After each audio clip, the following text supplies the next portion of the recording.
Welcome to Education Insight. I'm Lacey Kendall. This week, we're featuring guests whose local education took them in unexpected directions.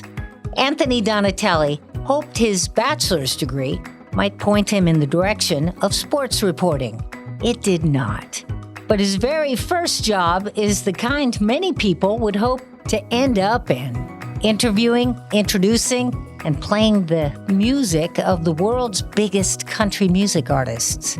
He joins us later in the show. Shirley Lee is a teacher at Trapp Elementary in Rialto.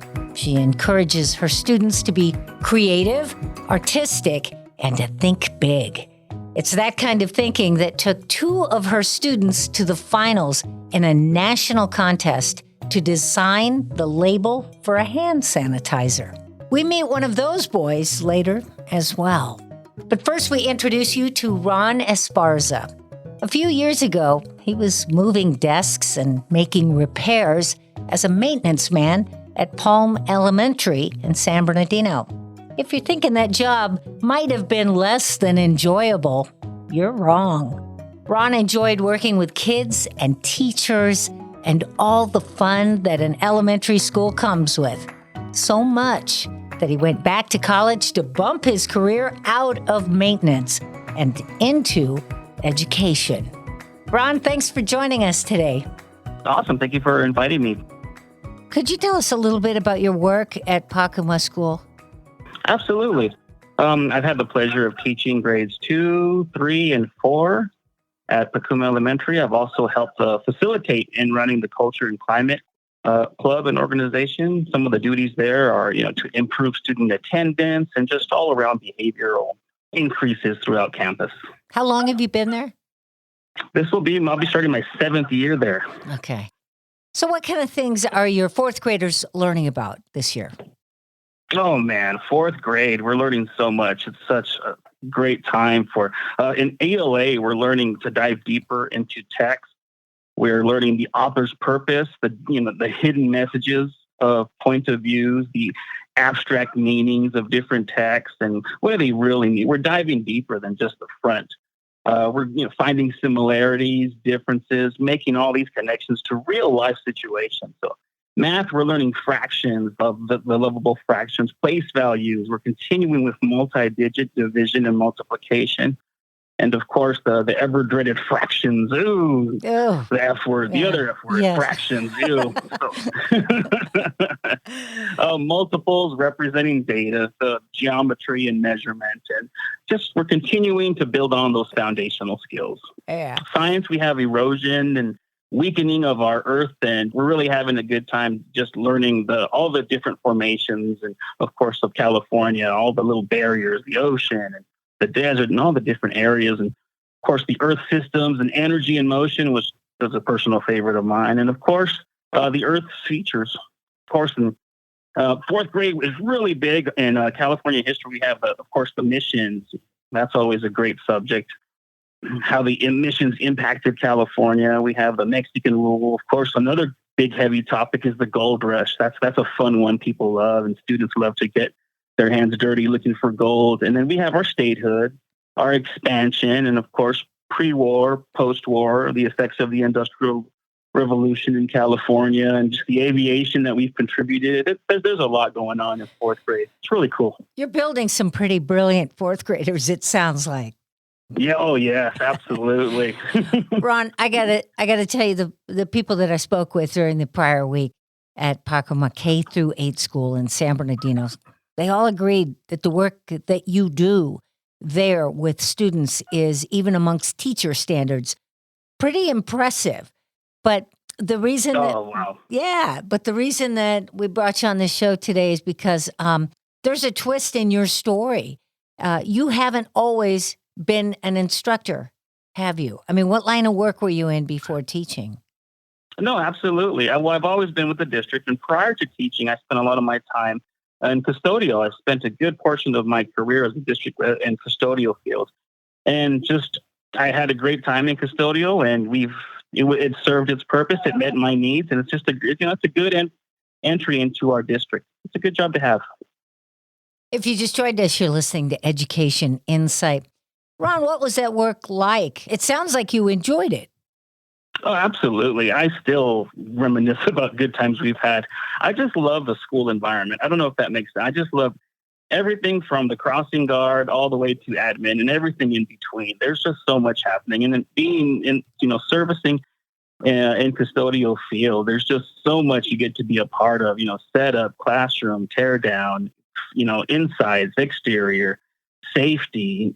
There's so much going on in the everyday school environment. It's just to be a part of that. One of my favorite areas was the lunch and just seeing the joy, just the joy that everyone's having, from teachers to admin, students singing songs. There's just so much positivity happening during these times. And then recess, oh my goodness. You couldn't count the laughs and joys that you're hearing and being a part of on the playground. And one of the extra features that I love about the school environment are those participation days where you dress like this, dress like that, theme days. Oh, those are fun. I mean, yeah, I could go on and on, but I know our show. I just, in a nutshell, I love my job as a custodian, and we got to just participate, and just the environment was just a great opportunity to just mingle it, and discuss everything and work together as a team. It's really great. Yeah. It sounds to me like there was a moment there when you were in the middle of this, loving your work, as you've just described. And you said to yourself, I love this so much. I want more of it. So how did the change in your career begin to go from custodial to in front of the classroom? Oh, absolutely. No, I was given the opportunities, and I believe it's just natural. You spend so much time with children and students in the learning process, and then just slowly you kind of peek in, and then you peek in a little more, and you're like, I think this is, and then once you express that that interest, that first interest, I remember talking to some other teachers, and I was like, I think this is cool. I like this. I like what you're doing here. And then all it takes is that first step. And then the teachers, the students, everyone just embrace, well, you should try this. You should try this. And I was like, I think I can. And long story short, it just, after a little bit of contemplation and, of course, praying about it and talking to everybody, I think I want to take this giant step. And it's a giant step. It's not a little, lateral transfer. It's right. A pretty big commitment there. It's a pretty, it's a lot of work transferring over. But we made that transition, and we decided, and we committed to it. I'm like, we're going to get this going. And then so we just took that step. But it was just a lot of mentoring and a lot of just talking to my fellow colleagues and just them inputting in me and just investing in me and saying, you can do that, you can do that. So I hope that answers that question. Yeah, pretty well. So did you have to go back to school? Did you elevate a degree? What was your educational path? Yeah, well, I had a few credits from a community college back in the day. So I had to go and get those, and we kind of transferred everything, and that was a process. We had to transfer all of your credits, and then we had to develop a new academic plan. So we developed an academic plan, and I was able to get my my bachelor's in liberal studies at Cal State San Bernardino. It took me about 2.5 years, maybe 3 tops with after everything. And then we went back for our credentialing. So we had to go back and get the credentialing. So state of California requires that, teachers are certified. So I had to go back and take some certification classes. And after that, I think I had to take those Red Cross classes, certifications. That was the last one I needed. And after that, we were ready to go. How old were you when you decided to go back to school? Oh, I was 30. That was 30. I was 30 is a big changing point in a lot of people's lives, and that was mine too. It's like you're like, okay, time's up. I got to get a real job. I got to go and get something happening here. Yeah. As a 30-year-old, was it tough to handle the academics that you were now in the middle of? The academics, no. It's just that first step. I don't know if that makes sense. It's just taking that first step in anything that's new to you. The decision. I'm sure a lot of people. I'm sorry, go ahead. The decision. Yeah, it's just that big decision, that commitment. You know what I mean? Yeah. With anything, it's just that it's always that first step. And then once one day turns into a week turns into a month. Before you know it, you're like, okay, I got this down. I know what we're doing. So that was and of course the time. It did take a lot of time. So I did have to sacrifice a lot of movies that I missed out. But the good thing, I was able to see them 2 years later, so it's okay. Yeah. So, how soon after graduation did you end up in the classroom? Oh, that was cool. So I graduated in June and I went to a little job fair that they had over there in, I think it was Cal State San Bernardino. And I was able to sign a contract of interest. And they said, as long, because, what I graduated in June. And of course, when you apply for all these paperworks and forms and you submit them to the state, there's always a turnaround of 6 weeks. So I had to wait, and I was like, I promise, I everything will come back clear. So we sent them off, and then so I signed a contract of interest, as I stated, and then as soon as I heard back from, as soon as I got the clarifications from the state and got all these emails, I went back, and then we were able to secure a transition date, and I was able to interview at Pacuma and receive my first site.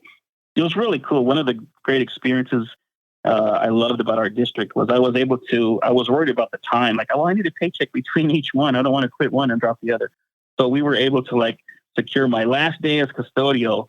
And then the next day it was like my first day as a teacher. So that was really I'm always grateful for that transition. Your days of custodial work, that was spent at a different school in the same district. Is that correct? Correct. Yeah. My days in custodial were up the street at Palm Avenue Elementary. Okay. And I heard they were pretty upset to lose you. Yeah, I still visit the campus I play in a band with that the name of the band is Blue Palms. Yeah, we're gonna. Oh, okay. We are gonna get to that in a minute. Great campus. Yeah. So, how long have you been at Pacuma K through 8? Before you answer that, we need to take a quick break. We're speaking with Ron Esparza, a teacher at Pacuma K through 8, about his unexpected path to teaching. More in a moment. I'm Lacey Kendall, and this is Education Insight.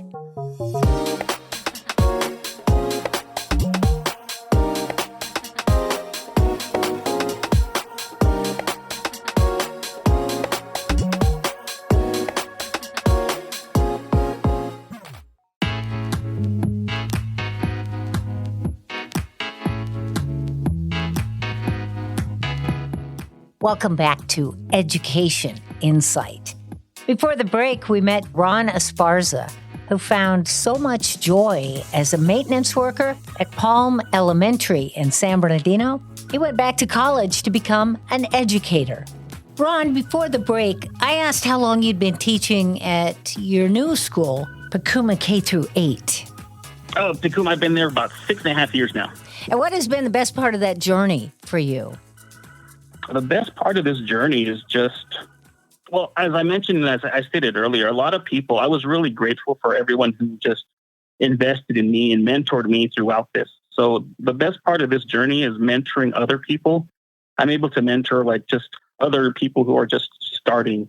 That to me, that's most rewarding. Other custodians I've had the privilege of mentoring other custodians, and their path wasn't educational as far as teaching, but education in music. How you influenced someone, maybe try, don't be afraid, but try. He's pursuing classes and education in music engineering.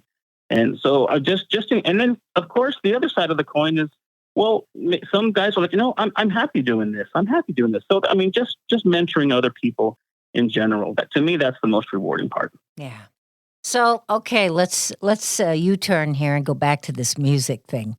You are in a band that is rather well known amongst those who work in elementary schools, not just your own, but the one you came from, and apparently schools all over the Inland Empire. Why don't you tell me a little bit about this band? No, yeah, we have a teacher band. We've been playing for at least 13 years now, and we're a little community band, little city band. We've been blessed with lots of opportunities to play Little League opening ceremonies, closing ceremonies. We have a lot of kickoff celebrations, summer parties, and just winter parties, and just any celebrations we have. We have Halloween in December. That's our busy time where we're able to share the love of Christmas music and share the love of Halloween spooky music. Oh, that's always a good time. And of course, beginning of the year, and then of course, end of the year. So we're just so grateful to play around in the area. And there's nothing more rewarding than seeing parents, grandparents, and students singing along to some of our, most beloved 80s, 90s tunes. And to me, that's just rewarding. We are just seeing families sing together. It's a great time. So it sounds like your genre of choice is 80s and 90s music? 80, well, we don't really have, 80s, 90s. We keep expanding because we want to stay relevant. And we keep, as we get older, our audience is continuing to stay younger. So we're always, searching the web for, hey, these are new pop songs. And especially today, with today's music, we have to make sure we're playing something that the students know and then are familiar with. So that's always that's one of our challenges. But again, it's a fun challenge and it's an enjoyable challenge. It's just to learn new. Hey, these are new songs, but that's the reward is when the students sing it back. You know what I mean? Yeah. And the Blue Palm Band, as you mentioned, it's a teacher band. Who are the other folks that perform with you? Yeah, well, we have Mr. Paul Locke. He's our drummer. He's kind of our leader. He's working downtown in the music department. He's heading down there. I also work with another fourth grade teacher, Mr. Bill Pauly. He's teaching fourth grade at Palm Avenue Elementary. And we also have Leah Nielsen. She's our singer. She's teaching second grade at Palm Avenue Elementary. And then we've had other members that come and go with retirement. We've had a bass player, Gina. She was a teacher, a third grade teacher at Palm Avenue Elementary. We've had some keyboard players come in and go, again with retirement. So there's kind of like a little rotating door of members. It's we're always looking for all other additional music players to help help further develop our sound and just joining us. So it's just a good time. What do the students in your fourth grade class, what do they think about your band? Do they think you're cool? Oh, yeah. They're always asking for another, like, oh, can we have another? Oh, you should play this song. You should play this song. That to me, that's the best part. Just to see that, eagerness and that excitement, little spark in their eye, like, hey, I heard that. Or my favorite is, oh, I know that song. I know that song. That's so cute. Ron, what would you say is the lesson that you've learned in all of this? And by all of this, I mean from your first career and then returning to get your education again in the same industry, but finding a whole different line of work, working with students there in the classroom. And then even with your music and the teacher band, the Blue Palm Band. What is the lesson you've learned in all of this? I learned 3 good lessons that I've learned throughout this whole experience. And one, as in music or in anything that we're learning or anything involved with education, most important thing is failure is part of the learning process, and it's okay to fail. And in regards to music, when I first joined the Blue Palms, and they were at a different caliber, and I made a lot of mistakes with a lot of different notes. That was part of the learning process. It's like, no, we do it like this. We do it like this. It's a little sharp. It's not minor. So failure is part of it. And there's been, just failure is not the end of the world. It's just the beginning of a new learning. It's a learning point. I know there's been numerous times where my scores in my college courses, they weren't where I'd like them. So I'd have, I really need to review this. So failure is okay. Not that bad. Yeah. It's a good opportunity to start. It's a good starting point. Right. So I share that with my students. It's okay. Don't worry about it. It's okay. And another lesson that I learned is it's all going to be okay. Everything's going to work out. It's not the end of the world. Tomorrow the sun's still going to come up. It's still going to set. Everything's going to be okay. And then my third one is complete the cycle of mentoring. I feel like everyone can participate. Everyone needs to just take a step back, and we all have something to share. And whether people invest in me, so now it's my turn and my opportunity to invest in them. And let's continue this cycle of just mentoring each other. Yeah. Those are some of the important lessons I've learned throughout this journey. Good lessons. Ron, our show today focuses on 3 people whose education took them in previously unexpected directions. So what would you say is the most surprising gift that your education at 30 gave you? The surprising gift is confidence. Just the confidence to accept new challenges, meet new demands, and again, just the confidence to mentor someone. Just the confidence, like, oh, that person doesn't want to hear from me. No, I think this person does. Just an overabundance of confidence, but the good confidence, not the annoying confidence. You know what I mean? Yeah. A good confidence to I can do this, and I could do it this way, but I want to do this way, so I'm going to do it this way. So confidence is definitely education allowed me time and an opportunity to further develop confidence. The very beloved teacher of the fourth grade in San Bernardino, Mr. Ron Esparza from Pacuma K through 8 school. Our guest today on Education Insight. Ron, thank you so much for taking the time to join us by telephone today. We appreciate it. No, thank you for this opportunity. Really appreciate it. You're listening to Education Insight. Today we're talking with people whose education took them in unexpected directions. Anthony Donatelli considers himself part of that group while working on a communication degree that he hoped would lead him towards sports journalism. His girlfriend insisted he check out the campus radio station. The sports journalism job never materialized, but his broadcasting education and career began that day, and his first real job was for CBS Entertainment. Now with Odyssey Radio and KFRG, he splits his time between interviewing the biggest artists at Stagecoach, broadcasting to over 33,000 local listeners every week, and using his platform to help the Inland Empire. Anthony, welcome to Education Insight. Thank you so much for having me. Could you start by telling us a little bit about what you do at Audacity Radio and KFrog Radio? Yeah, I'd love to. I have a pretty busy job, I'd say, wearing a bunch of multiple hats. But first and foremost, right there at the top of the list, like you had mentioned, I'm an on-air personality. I get to join you on your radio during your drive home from 3 to 7 o'clock. And as I'm doing my show, it's a lot of prep work, a lot of figuring out, what you may have missed while you were at work to make sure that I can deliver that big story to you, or maybe that trending story, whatever's going on in the world. And along with that, giving away concert tickets and tickets to amusement parks. So there's a lot of fun involved in it. And I'm very, very honored and grateful to have such a cool platform to be able to speak to my community and to just have some fun. Yeah, and now to our community as well. Full disclosure here, Anthony, you and I did not just meet right now, did we? No, we have known each other for quite a while. Some would call us BFFs. We are like attached at the hip, Lacey. Yeah. So we go back a while. In fact, in education, and we'll get to that in just a little bit, but Anthony is being an air personality and working in the broadcasting industry, especially at a big media corporation. Is that what you always wanted to do in your career? I know I wanted to do something in sports. Growing up, I played sports. I watched it religiously. I loved every game, everything out there. And I knew that one day I either wanted to play professional sports, but my body decided, you're not going to be that big, so figure something else out. I loved journalism. I loved writing about sports. I loved talking about it. I always had a dream of being like a play-by-play broadcaster for some sports team. I thought, man, that would be so much fun. So in the back of my mind, I knew that, something behind the microphone is definitely something that I wanted to do. And it just so happened to lead me to country radio, which I didn't think was going to happen. But here we are, and it's been a blast. So I knew deep down when I was younger that I wanted to really, be able to voice my opinions and be able to talk a lot. And sure enough, that's what we're doing now, and I wouldn't change a thing. This is like the coolest job ever. Yeah.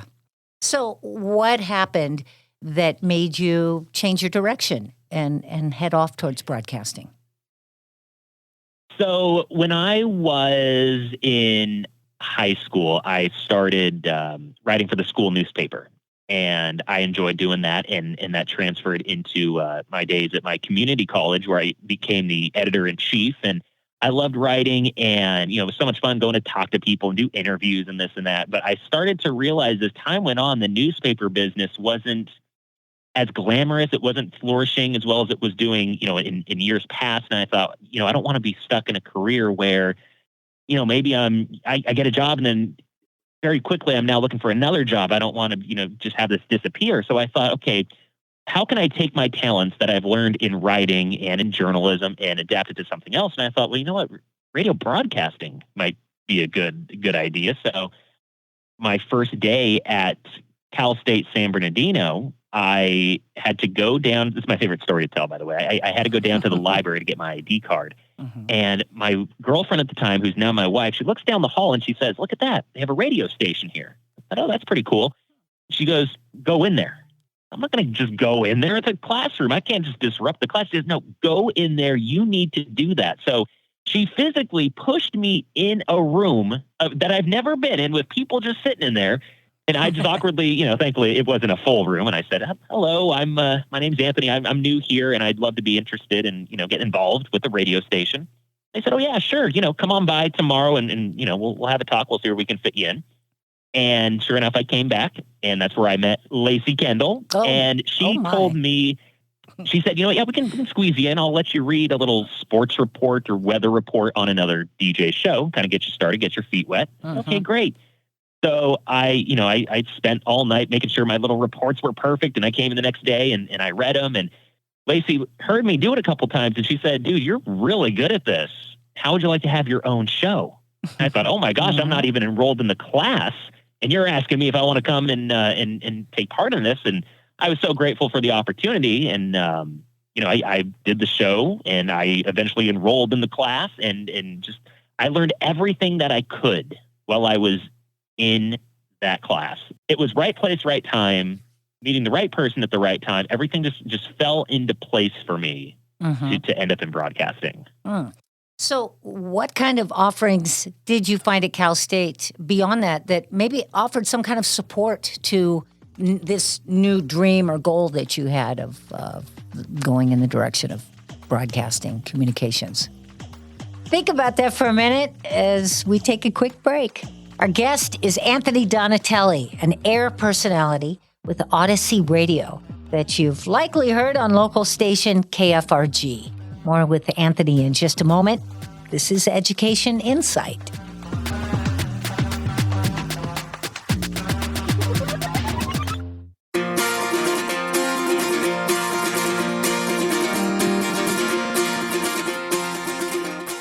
Welcome back to Education Insight.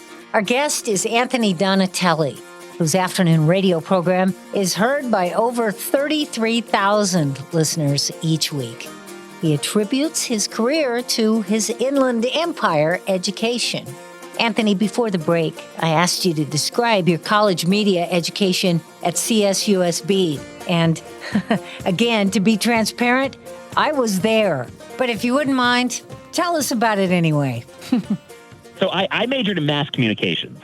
So beyond when I transferred to Cal State, I didn't really have a plan. I didn't know what my goal was. I had just gotten in and I'm like, okay, cool, we're in. And then it was like, shoot, now what am I supposed to do? So like I said, everything just fell into place. Coyote Radio at Cal State San Bernardino, it changed my life. It was, I credit everything to that class and those professors and you, Lacey, and the students that I got to work with.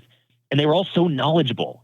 Different parts of that radio station, from programming to learning, how to talk to advertisers and do radio sales and software editing and editing shows and podcasts and all this and that. So I took everything that I could while being in that class and I remember just taking countless notes. I would spend more time learning about that than the other classes that I had. Like when I was volunteering at the station, I wasn't even getting credits for all this stuff. And I was putting that before all my other practicums and all the other classes. I'm like, that test can wait. I don't need to do that quiz right now because I need to figure out what I'm going to talk about on my sports show tomorrow morning. So It was just one of those things where it was so much fun that it's like that saying, if you love what you do, you never work a day in your life. And that is honestly true. I knew that I was bound to be on the radio because I just could not get enough of it. Anthony, on Education Insight, we often talk about ancillary programs at local colleges and universities, at our community colleges and our high schools. Do you believe that programs like the one you were in, Coyote Radio, do you believe programs like that are important to students and that in some way they actually help you to make it into fields like yours that are traditionally very difficult to enter?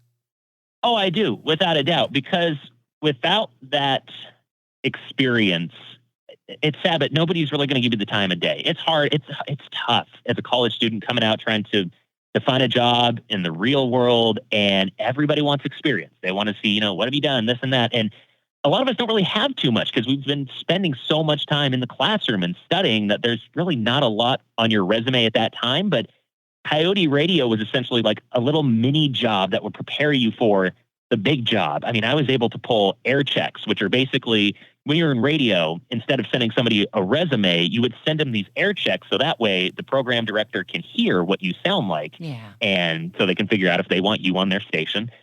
Things have just changed so much nowadays with social media. I have come across programmers who will hire people based on their following on social media, like TikTok, or, this person has 1 million followers on Instagram. I got to get them on my station. Well, that doesn't translate to ratings on the radio. Yes, they may be quote unquote famous on Instagram or whatever the social media platform is, but once you put them on the radio, they don't really have that flow. They don't really know how to do a show because they never learned it. So it's not as easy as, I'm just going to go, pop the mic and do whatever, because there's so much that goes into it. It's a whole different kind of communication. Huge. Yeah. And, I credit the people that want to go out there and maybe start their own podcast kind of thing. And I think that's a great way to practice. If you don't have that training, it's, sure, you can jump on and start, flabbing, blah, blah, blah, blah, blah. But what it comes down to is you got to think about that listener on the outside of the speaker who's listening to you. They don't want to hear you ramble. They want to hear a direction. They want to know where everything's going. So there's so much more than just, oh yeah, this person's got 1 billion likes on TikTok. Let's put them on our afternoon show. Okay, well, once that happens, all those billion people might not follow them to your radio station, depending on how they sound. They've got to know what they're doing. Anthony, were you a good student? I mean, I'm asking you that having just heard you say that you were more worried about putting together your sports show on the college radio station than studying for an exam. But go ahead and answer anyway. I came into my own eventually. I did graduate Cal State, on the dean's list, and I took every class very seriously. And what's crazy? I hope other people have these dreams, because I'm still having these after like 8 years after graduating. In the middle of the night, I'll wake up in a panic thinking, oh my gosh, I have that test. Oh my gosh, I have that paper due. You don't go to school anymore. So I'm still in that mindset of, everything needs to be perfect. I have to make sure I have all my stuff turned in on time. But it took me a while to get to that point, because growing up, I credit my parents a lot for this. They were big on school, and they actually moved me from where we used to live to a different school district to make sure I was in a better school for junior high and high school and so forth. And I was so focused in high school on sports, on parties, on girls, on everything that school offered that wasn't opening a book or studying for a test. It was like, all right, what are we doing Friday night? What's the game plan? Where are we going? And that quickly caught up to me. Because senior year, I didn't realize, hey, this is all going to end. And then I eventually met my girlfriend, who I mentioned earlier, who's now my wife, and she really pushed me to say, hey, you got to figure this out. What do you want to do in life? What's your next step? And she really, buckled me down, and I started focusing better, and I just started doing better. I started taking all this stuff seriously, because I was like, if you want to have a good life, you got to get your education. And without that, things aren't really gonna work out. So I credit so much of having a good head on my shoulders to her, because she is just like my voice of reason. She is just so smart. So yeah, it took me a while to get on that path of, okay, school comes first, everything else second. If you can put education first and prioritize it just for that short amount of time, it is so worth it.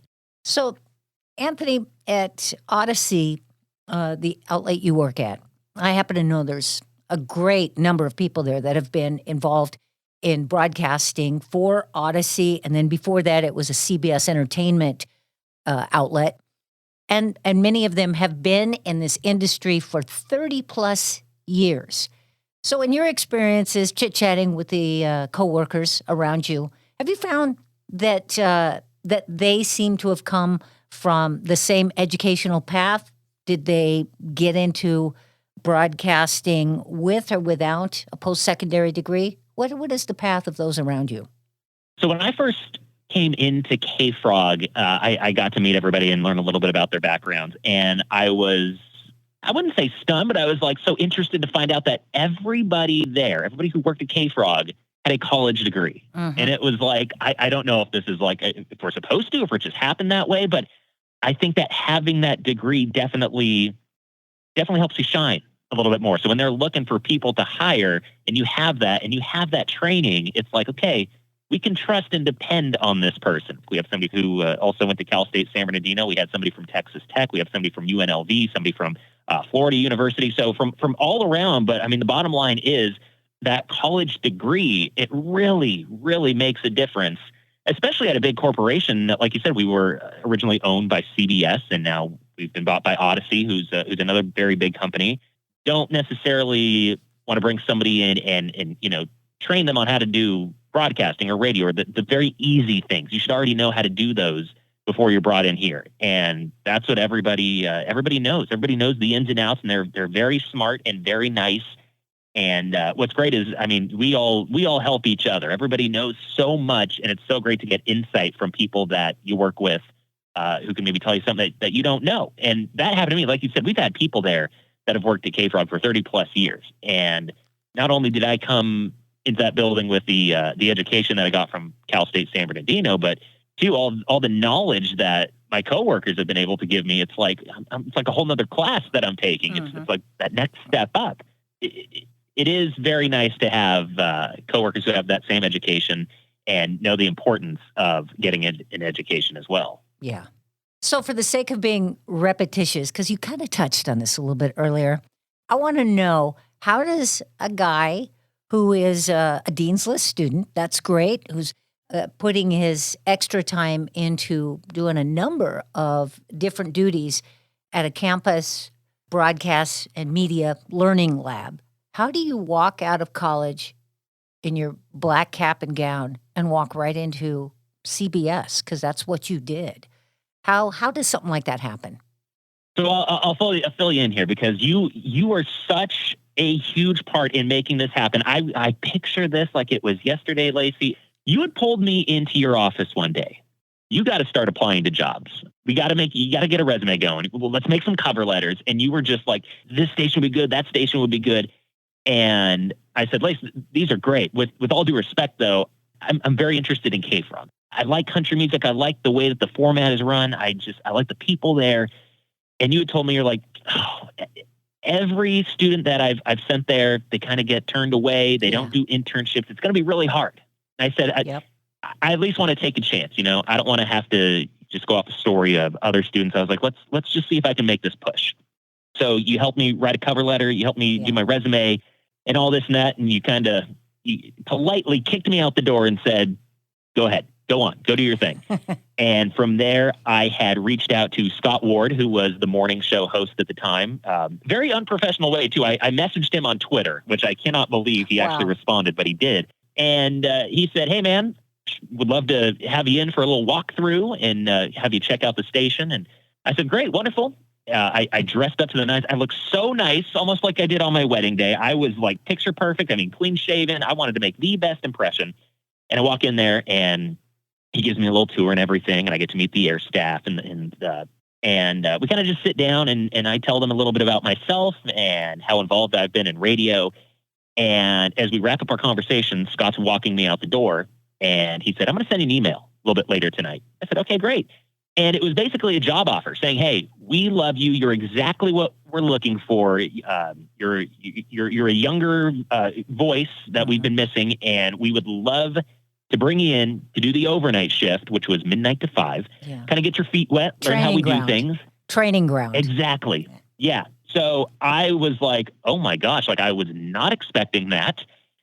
And gosh, it was awesome. But I'll tell you, the hardest part was doing that midnight to 5 a.m. shift and then driving down the road to Cal State San Bernardino, taking a little nap in my car just in time to make my 8 a.m. class that next morning. And I did that for, about half a year or so until they started shifting me to, I became the weekend guy. So I wasn't having to sleep in my car anymore, which was nice. And I got to actually see the sunlight when I was broadcasting. So that just kind of goes back to, it's just a short amount of time to do something that just kind of sucks, but it's going to just be totally, totally worth it. And it was. And I'm here today in a great primetime spot with thousands and thousands of listeners that I get to talk to on their commutes, on the way home from work. And it's just been incredible. So in your job at Odyssey, K-Frog, tell me, there's a lot of perks to having a position like that. Some pretty fun stuff you get to do. What would have been the highlights of your work there?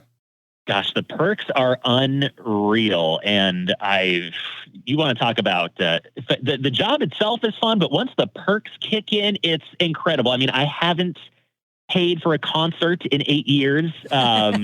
You're talking amusement park tickets. What's really cool is since we have this platform, you have a lot of people that listen to you and follow you on social media that are very involved in your life. And I think it's very cool. I post stuff about my daughter all the time. I'll talk about her and I'll get people coming in saying, "Oh, your daughter's so cute, this and that. I saw her do this or this or that." It's so funny to have people so involved in your life. But what I'm getting at is a lot of companies will ask you to do like social media takeovers. They want you to come to their place and basically do like a little review, a little day in the life of whatever they're offering. So I've had like Disneyland, Knott's Berry Farm, SeaWorld come to me and say, "Hey, we'll give you tickets. You come down, enjoy the day, take some pictures, and just kind of share your experience." And same goes for a lot of those concerts. I get to do stage intros. I've introed people like Carrie Underwood, Luke Bryan, some of the biggest names in country music, Jason Aldean.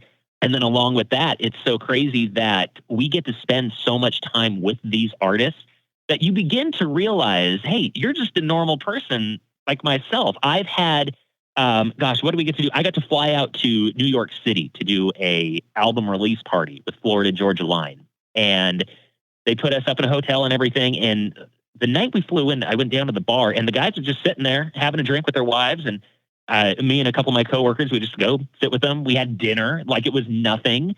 At Stagecoach, one of the biggest country music festivals in the world, I would say, we're doing interviews and Thomas Rhett comes in and we're trying to kill some time and he's sitting next to me on a couch. We're sharing a bag of Sour Patch Kids, just chit-chatting about life. It's like, what in the world is going on right now? But there's so many just cool things that you get to do. And especially meeting the artists when you hear them on the radio and then you get to meet them in real life and they're just so nice. And there's not a single person that I have met that I'm like, oh, yikes, they were rude or I don't like them. No, everybody has been so awesome. Because that's another big question that people ask me, like, oh, so who's a jerk? So who's like really rude? And I'll sit there and think, and I'm like, I can't think of anybody. Yeah. I honestly cannot think of a single person. They're all just so great, and that's just it's so nice because you love their music, and then in turn you love them even more. So the perks are unreal. It is just so much fun to not only get to talk on the radio, which is already a blast, but also get to do all these cool events and have companies and brands, and so many people want you to talk about their stuff. And I love it, and I hope they keep rolling in. I do love the perks. Yeah. Anthony Donatelli, an on-air personality, promotions, web, and social media specialist who is engaged in a plethora of community events and community outreach all the time, and a fan favorite in the Inland Empire, but a man who, as we've just learned, like the rest of our guests today, who found that his education in the Inland Empire took him to a direction he never saw coming.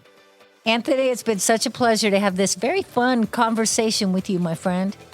Lacey, I appreciate it. Anytime. Dinner on me next time I see you. Okay. Before we close, we're joined on the phone by Clemmy Taylor, a fourth grader at Trapp Elementary School in Rialto. Now, right after the pandemic, his then teacher, Ms. Lee, inspired her class to enter a national contest for the Johnson & Johnson Company to design a label for hand sanitizer. Our guest took on that challenge and beat out kids from all across America to make it all the way to the finals. On the phone with us, the man with the most sanitary hands in Rialto. Hi, Clemmy. Hi, Lacey. Thanks for having me. Yeah, I'm glad you're here. First of all, let's go back to when this all started. What did Ms. Lee tell you about this national contest? So I was basically in class and on my computer, and what happened was that she was like, Oh, we're having a Happy Hands contest, a hand sanitizer contest. Mm-hmm. And I was like, I want to try it out. It sounds actually good. So me and my grandma, she helped me with the details. Yeah. It sounds like you did, but were you thinking that this was something you could do really well at? No, not at all. No. Not at all. I didn't, in my opinion, I didn't think that I was going to make it that far. Because when I looked at other people's drawings, they look way better than me. And I didn't know that I actually did good. Because usually I'm a bad drawer. Really? And I didn't know I can yeah. I'm really sloppy when I draw. But when I actually got help from my grandma, it like felt like neat where I was able to draw right. Yeah, so your grandma inspired you a little bit, huh? Yeah, she inspired me. She hyped me up to tell me, do not be nervous. And she inspired me to do everything. Like, I didn't even think I was going to make it. All right. So for those that have never seen the awesome label that you made for Johnson & Johnson, describe in a way that everybody can understand what you made your label look like. Okay, so I basically made it look like is a superhero hand sanitizer bottle. And he has a cape. And it's basically a playground that's dirty. And he's like spraying the bottle with like the hand sanitizer out, and it's like he's the playground. That's what it's really basically about. Mm-hmm.